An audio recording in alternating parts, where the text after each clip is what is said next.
Donc là, on est sur les SPAC. Hein. Donc, pourquoi est-ce que j'ai mis ça? Alors, je vous cache pas qu'on vous fait un hebdo assez light parce que je pense que c'est déjà très long d'habitude. Donc, j'ai décidé de faire, souvent au niveau des marchés, de faire un peu plus light. Quitte à ce qu'on découpe un jour les hebdos en deux, ce qui devrait être fait, mais j'ai du mal au niveau organisationnel à le faire. Mais pourquoi est-ce que je vous parle des SPAC? Parce que vous voyez, il y a 144 milliards dans les SPAC qui cherchent des cibles.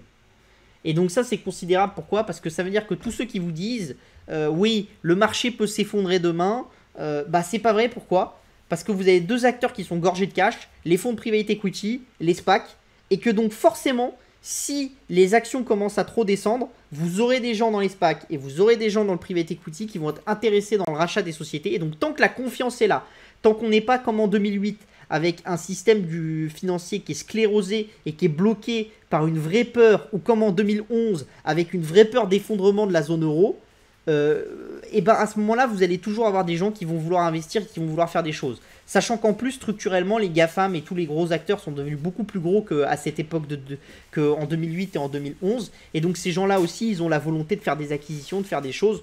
Donc moi, je pense quand même qu'il faut faire très attention. Parce que tous ceux qui nous indiquent que le Nasdaq va plonger de 30 ou 40%, je pense qu'ils ne s'imaginent pas le nombre de sociétés qui vont se faire acheter entre-temps.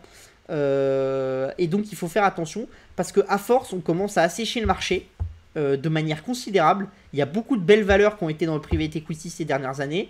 Si en plus on commence maintenant à avoir des SPAC qui cherchent à faire des montages financiers et qui regroupent deux sociétés en une seule et tout ça pour la mettre sur le marché, on va finir dans quelques années avec des marchés sur lesquels il y aura des valeurs merdiques.